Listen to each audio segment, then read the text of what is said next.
When a young boy mysteriously disappears, a small town uncovers a mystery involving secret government experiments, terrifying supernatural forces, and a mysterious young girl going by the name 11, who may just be the key in finding him. What's going on, everybody? Welcome to my Stranger Things review series. I'm basically 6 years late to the party with this show. Started watching season 1 about a week ago, and yeah, I've got a lot of things to talk about it. Bottom line is, this was probably a perfect season of television. I think it was very well written. It was very concise in what it kind of showed and how it portrayed the story. It was very organic in its storytelling as well. The characters were the life of this show. The relationships between everyone, Will, Dustin, Lucas, Mike and Elle, the relationships between those characters are just wonderful to watch, and they're just lovable kids. You love all of them. They're awesome. And of course you've got the adult characters like Joyce and Hopper being probably my favourite character, the town's chief of police. I absolutely love Hopper. I think he's a great character. He's that kind of like character that he's tough as nails, but also you can tell he's got this softer side to him, and he actually cares about people, and that's what I love about that character. It's the same with most characters in this show. They've got this innocence to them that you just love, especially Elle. Elle has got this, she doesn't know the world, so she's kind of got this weird innocence where she's experiencing the world for the first time. She's experiencing friendship for the first time, and it's a really kind of almost like fish out of water scenario for her. And yeah, I just think the performances are outstanding as well. I think everyone on board here does an amazing acting job in the whole season. I think it's just incredible acting across the board. And we've got a big props out, actually. Winona Ryder in this is absolutely incredible. To be able to portray this mother that's lost her child has just disappeared, and put on this performance of this mother who is losing her mind. 10 out of 10 performance, absolutely fucking mind-blowingly good. Loved it. So there's multiple plot threads in season 1 of this show. You've got Will disappearing and you don't know what's going on. You've got something escaping from this laboratory that no one knows what it is, and there's people disappearing and just with no trace, essentially.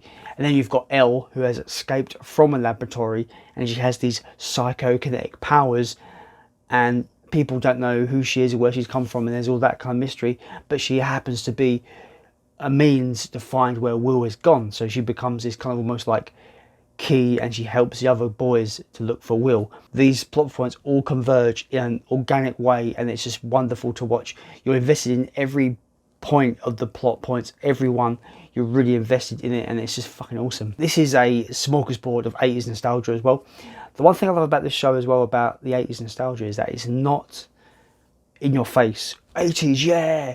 It's more like very subtle about it. You might see an Evil Dead poster on the wall there, or, you know, very subtle, nuanced with its nostalgia, but in the best way. It's subtle about it, and that's what is really cool about this show.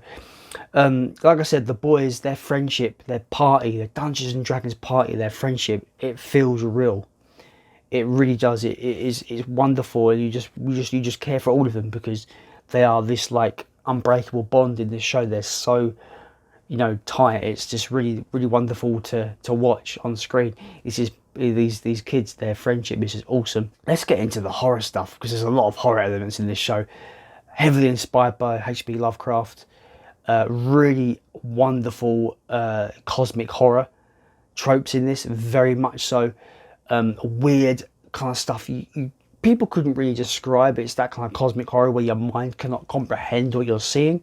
It has a lot of that in this show, and I absolutely love it for that. Next up, we've got to talk about the soundtrack. The soundtrack is just, if you're into synth or synth wave, you're going to be in love with the soundtrack for the show. It's absolutely great. I need to get it on vinyl. I want to get it on cassette. I want to get it on CD. I want to be able to get this soundtrack in any form that I can, because the music is fantastic. Just the intro music is great as well, and yeah, the music is absolutely outstanding, and it has like really cool nods to 80s songs from the time period as well. So it's not just this synthwave kind of soundtrack, it has elements of the time it is meant to be set in, which is really obviously adds to that nostalgia aspect as well. The one thing that I love about this show, this season in particular, not the show, but this condensed 8-episode season is that it's bookended really well.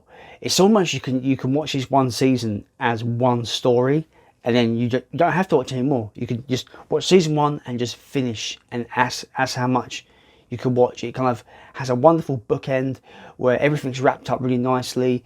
It kind of ends on a Christmas kind of time, so that was quite nice. It felt finite, which I quite liked. And if you just want a quick kind of 8-episode story, sci-fi kind of story, and it's in the 80s, and you want that kind of 80s vibe there as well, a bit of cosmic horror, this is a perfect little season of television that I think everyone would love. You know, I'm really late to this show, so everyone's probably seen it already, but we've got to talk about the monster. The Demogorgon is a thing inspired by, cosmic horror.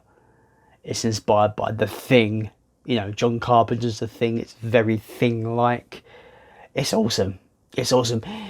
The way it just opens its mouth, it's like got petals. It's horrific. It's terrifying, but I love it. I think the design is so simple, but also just terrifying. And the way it comes out of the wall when it comes into the world is just horrible. Like you just run, guys. It's not fun. The Demogorgon is so cool. I wish I saw more of it. I wish I saw more of it, you know, full on screen causing chaos. We do get that in this season, but not to the extent that I was hoping for. But I digress. There's lots of elements about this show that I get a bit over analytical. You can comment below to let me know if I'm onto something. If you've seen the show, episode 1, they have a Dungeons and Dragons game, the boys, and then Will, as they're leaving Mike's house, says, "I rolled a 7. The Demogorgon got me," and he proceeds to disappear. And now I've got a theory where I feel like the rest of the season is their Dungeons and Dragons campaign, but in real life. It's that fantastical, guys. It really is. I feel like that's how it goes. That's just a random theory I had there. 11's story is very reminiscent of an anime called Elfen Lied, which is also about a character with powers that escapes a top secret laboratory and befriends a kid. It's got very similar connotations to that anime show. It's not a rip-off by any means, but it has very much, I got the vibe of that show with 11's story. Stranger Things Season 1 is a perfect 8-episode season of television with great storylines, great characters. It bookends so well. You don't have to watch any more if you don't want to. It is a very complete story in just 8 episodes, and I recommend it to everybody. So that's my thoughts, guys. That is it. What did you think of Stranger Things Season 1? And did you jump on the show as soon as it came out all those years ago, or have you just discovered it just like I have 6 years late to the party? Whatever your opinions are and your thoughts, let me know in the comments down below. As always, guys, I'll see you next time.